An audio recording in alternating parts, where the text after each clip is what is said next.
అందరికీ స్వాగతం. సువేర గారు, మీతో ప్రారంభిస్తాను. అనేక సందర్భాల్లో నిర్మోహమాటంగా మీరు చెప్పిన సందర్భాలు ఉన్నాయి. సో ఈ కామెంట్స్ విషయంలో నిన్న ముఖ్యమంత్రి గారు ఐపాక్ ఆఫీస్కి వెళ్ళి 151కి మించి 22 ఎంపీలకు మించి ప్రశాంత్ కిషోర్ చెప్పే అబద్ధాలు దేశమే షాక్ అయిపోద్ది అన్నారు. మీకేమనిపిస్తుంది ఇవి చూస్తే? ఇప్పుడు యద్భావం తద్భవతానమ్మా, పిచ్చివాళ్ళకు కూడా ప్రపంచం అంతా పిచ్చిగా కనపడుతుంది. మనం ఎట్లా ఉంటాం, ప్రపంచం కూడా అట్లాగే ఉందని ఎవరికాళ్ళు ఆ భ్రమల్లో భ్రాంతుల్లో ఉంటూ ఉంటారు. అది మామూలుగా ఒక సూత్రంగా చెప్పాను. సరే, మీకు ఒకటి చూపిస్తాను. మనం ఎవరిని తక్కువ అంచనా వేయడానికి లేదు, ఒకరిని తప్పు అనడానికి లేదు. ఇది చూడండి. కేఏ పాల్ గారు నిన్న మొన్న విశాఖపట్నంలో మాట్లాడుతూ వచ్చిన వార్త అనమాట. విశాఖపట్నం పార్లమెంట్లో నేనే గెలుస్తున్నాను, 9 లక్షల దరిదాపు ఓట్లు నాకు వస్తున్నాయి అని చెప్పి ఆయన ఇంటెలిజెన్స్ రిపోర్ట్ ఇచ్చిందని కూడా ఆయన ప్రకటించారనమాట. నేనే గెలిచి ఇంటెలిజెన్స్ రిపోర్ట్ వచ్చింది, నేనే గెలిచినట్లు అని చెప్పి ఇచ్చారనమాట. ఎందుకు చూపించానంటే, ఇప్పుడు అసలు దానికి వెళ్ళే ముందు ఒక ముఖ్యమంత్రి గత మన స్వాతంత్రం వచ్చిన దగ్గర నుంచి ఎన్నికల ప్రక్రియ మొదలైనప్పుడు ఆపద్ధర్మ ముఖ్యమంత్రిగా ఎవరైతే సీట్లో ఉంటారో ప్రధానమంత్రిగా వీళ్ళందరూ కూడా ఎన్నికల ప్రక్రియ పూర్తయిన తర్వాత, ఓటింగ్ ప్రక్రియ పూర్తి అవ్వగానే వెంటనే పత్రికా సమావేశం పెట్టి కృతజ్ఞతలు తెలుపుతారు ఓటర్లకి. అలాగే ఉద్యోగస్తులకు కూడా, దాంట్లో సిబ్బంది ఎవరైతే ఎన్నికల ప్రక్రియలో పాల్గొంటారో వాళ్ళందరూ కూడా నైతికంగా కనీసం సంప్రదాయం, కనీస ధర్మం మీకు నాతో చేశారు, మీరు శాంతి భద్రతలను కాపాడారు, చక్కటి ఓటింగ్ ప్రక్రియ జరిగింది, ఓటర్లకి, ప్రజలకి, ప్రభుత్వ ఉద్యోగస్తులకి, పోలీసులకి అందరికీ కూడా థ్యాంక్స్ చెప్పడం అనేది, కృతజ్ఞతలు చెప్పడం అనేది ఒక సంప్రదాయం.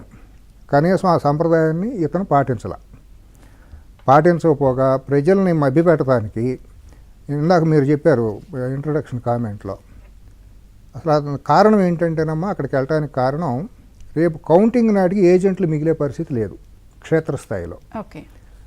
ఇప్పుడు ఇన్నాళ్ళు ఆయన తండ్రి చనిపోయిన రోజు నుంచి కూడా ఆయన వచ్చిందంతా కూడా అబద్ధాలు, అబోధకల్పనలతో ప్రజలను తప్పుదారి పట్టిస్తా కిరాయి మీడియాని కొంత అడ్డం పెట్టుకుని, సోషల్ మీడియాలో బలమైన సోషల్ మీడియాని వేదికగా పెట్టుకుని ప్రజల్ని కులాల పేరుతో, మతాల పేరుతో, వర్గాల పేరుతో, ప్రాంతాల పేరుతో విభజించుతా, విధ్వంసం సృష్టించుతా అతను ఒక అసాంఘిక శక్తిగానే రాజకీయాల్లోకి వచ్చారు తప్పించి అతను నైతికత, నిబద్ధత అనేది ఏమీ లేదు. తనకు కేవలం పదవీకాంక్ష, సమాజహితం ఏమీ లేదు.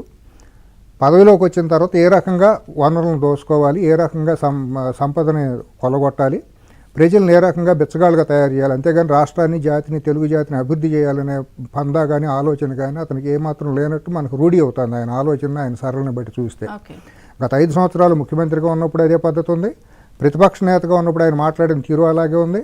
ఒక ప్రతిపక్ష నేతగా పాదయాత్ర చేసినప్పుడు ఆయన మాట్లాడిన అబద్ధాలు, అబోధ కల్పనలతో ప్రజలను ఏమార్చి అంతా గాలిలో మేడలు కట్టేసేసి నిజమేనని నమ్మించి చేసుకుంటూ వచ్చారు.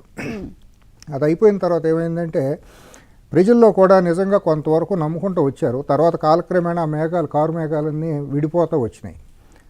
గత 5-6 నెలల నుంచి చూస్తే ఏమైందంటే అమ్మ, లక్కీగా తెలుగుదేశం, జనసేన కలిసి ప్రయాణం మొదలైన తర్వాత వాళ్ళ యొక్క అబోధ కల్పనలతో, సోషల్ మీడియాని అడ్డం పెట్టుకుని చేసిన అబోధ కల్పనలతో చేసిన విధ్వంసానికి అడ్డుకట్టేయటం జరుగుకుంటూ వచ్చింది. కాలక్రమేణా బలంగా వీళ్ళు కూడా ధీటుగా చేసుకుంటూ వచ్చారు. అది మొన్న గులకరాయి డ్రామా అనేది తిరిగి వాళ్ళకే మేడకు చుట్టుకుంది. గులకరాయి డ్రామాతో కోడికత్తి డ్రామా లాగా జనాలు నమ్మించి, ఏమార్చి, ఓట్లు పొంది చేయాలని చూశారు. కానీ చాలా ధీటుగా తెలుగుదేశం, జనసేన వీళ్ళు చేసిన ధీటైన ఎదురుదాడికి కకావికలు అయిపోయారు వాళ్ళు. అయిపోయి అది నవ్వులు పాలయ్యారు వాళ్ళు. అది ఆ అంశం. నిన్న ఐపాక్కి వెళ్ళటానికి, ఐపాక్ అనే టీం అనేది ఒక విధ్వంసకారులతో కూడిన సమూహం అని నేను అనుకుంటా. వాళ్ళు నిజంగా ఐపాక్ అనే దానికి దిశానిర్దేశం, ఐడియాలజీ ఏముంది? తప్పుడు వార్తలు సృష్టించడం, సోషల్ మీడియా ప్లాట్ఫామ్గా అబోధ కల్పనలతో లేనిపోయినవన్నీ చేయటం, ఒక అసాంఘిక శక్తుల యొక్క సమూహం అది ఐపాక్ అనేది. దాన్ని అడ్డం పెట్టుకుని ఎన్ని సంవత్సరాలుగా వాళ్ళు ఒక అప్రతిహతంగా సమాజ విధ్వంసం చేసుకుంటూ వచ్చారు. ఇప్పుడు కూడా కనీసం ప్రజలకి, ఓటర్లకి థ్యాంక్స్ చెప్పకుండా ఉద్దేశపూర్వకంగా అక్కడికి వెళ్ళటం ఏంటంటే డైవర్ట్ చేయటం. అలాగే ప్రజల్లో కూడా చాలామంది ఏమవుతుందని క్యూరియాసిటీలో ఉన్నారు. చర్చ మొదలైంది. దానికి వీళ్ళు ఏం చేశారంటే, వైసీపీ వాళ్ళు మధ్యాహ్నం 3 తర్వాత నుంచి రాత్రి 10 వరకు నిలబడిన ఓటర్లందరూ కూడా మహిళలు ఎక్కువ ఉన్నారు, వాళ్ళందరూ మా ద్వారా లబ్ధి పొందిన బెనిఫిషరీస్, ఆ ఓట్లని మహిళల ఓట్లన్నీ Positive మాకే ఓటు. పడినాయి, కాబట్టి మనమే గెలుస్తున్నాం, 130 సీట్లలో గెలుస్తున్నామని ఒక ప్రచారం మొదలెట్టినప్పుడు సామాన్య బలహీనత కలిగిన మనసున్న వాళ్ళు ఎవరైనా సరే ఏం అవునా అని ఒక అనుమానానికి లోనవుతారు. నమ్మకం ఉన్నా కూడా గెలుస్తుందని నమ్మకం ఉన్నా కూడా ఏంటి వాళ్ళు అట్లా చెబుతున్నారు అవునా అని ఒక అనుమానానికి లోనవుతారు. దాన్ని అడ్డం పెట్టుకుని కొంత ఏంటంటే వాళ్ళని ఇంకా మా సైకలాజికల్గా ఇది చేయటానికి. తర్వాత కొన్ని నాకు తెలిసినంత వరకు నాకున్న సమాచారం ఆంధ్రప్రదేశ్లో చాలా నియోజకవర్గాల్లో మధ్యాహ్నం నుంచి కూడా వైసీపీ పోలింగ్ బూత్ ఏజెంట్లు వెళ్ళిపోయారు. ఓకే, నాకున్న గట్టి సమాచారం. చాలామంది ఇంకా లేదు ఇక్కడ మనకేమి లేదని చెప్పి గొడవలు పడకుండా కామ్గా ఎవరి దారిన వాళ్ళు వెళ్ళిపోయారు, వదిలేసుకున్నారు, ఆల్మోస్ట్ అస్త్రసన్యాసం చేశారు. ఆ పరిస్థితుల్లో ఆ సమాచారం ఆయనకు ఉంటుంది. రేపు పోలింగ్ బూత్లు కౌంటింగ్ అప్పుడు కనీసం ఏజెంట్లు దొరకాలన్నా కూడా దొరకని పరిస్థితి వాళ్ళ ఇప్పుడు లండన్ వెళ్తున్నప్పుడు ఏమైనా ఈ గ్యాప్ లో జరగచ్చు. ఇప్పుడు ఏ మనిషి అయినా ఇప్పుడు లండన్ ఎందుకు వెళ్తారు, ఇప్పుడు వెళ్ళాల్సిన అవసరం లేదు, అదొక రాంగ్ మెసేజ్ వెళ్ళింది. లండన్ వెళ్ళటం అనేది ఒక రాంగ్ మెసేజ్ వెళ్ళటం. ఎన్నికల ప్రక్రియ 15 ఎన్నికల తర్వాత వెళ్ళొచ్చు కదా. నిజమైన కన్సర్న్, నిజమైన సామాజిక బాధ్యత ఉన్నప్పుడు, పార్టీ మీద ఇది ఉన్నప్పుడు ఈ టైంలో ఉండి రివ్యూ చేసుకుంటారు. ఎవరైనా ఒక పార్టీ అధ్యక్షుడు 20 రోజులు వచ్చిన టైంని నియోజకవర్గాలుగా రివ్యూ చేసుకుంటాం, అక్కడ లోటుపాట్లు ఏమున్నాయని పరిశీలించడం, కార్యకర్తలకు మనోధైర్యం ఇవ్వటం, కార్యకర్తలను కలవటం అనేది జరగాలి.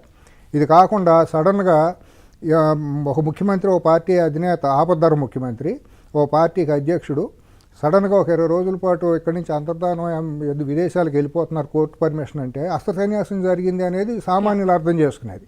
ఈ పరిస్థితుల్లో ఏంటంటే కనీసం ఆ పార్టీలో నైతిక ధైర్యం కోల్పోతున్నారు ఇవాళ. దాన్ని నిలబెట్టడం కోసం ఒక అబోధ కల్పన సృష్టించడం కోసం నేను ఐపాక్కి వెళ్ళి ఆ డ్రామా దాంట్లో నిలబడిన వాళ్ళందరూ కూడా మొన్న ఈయన ఎన్నికల యాత్రలో విశాఖపట్నం వెళ్ళినప్పుడు ఒక మహిళ ఒక ఎంటర్‌ప్రెన్యూర్గా మాట్లాడి ఆ అమ్మాయి ఎవరు ఎక్కడో పెయిడ్ ఆర్టిస్ట్ని తీసుకొచ్చి పెట్టారు. ఇది మొత్తం అంతా కూడా పెయిడ్ ఆర్టిస్టులతో నడిపిన డ్రామా తప్పించి ఇంతవరకు ఎక్కడా కూడా ఆ పరిపాలన 5 సంవత్సరాల పరిపాలనలో నైతికత కానీ నిజాయితీ కానీ లేని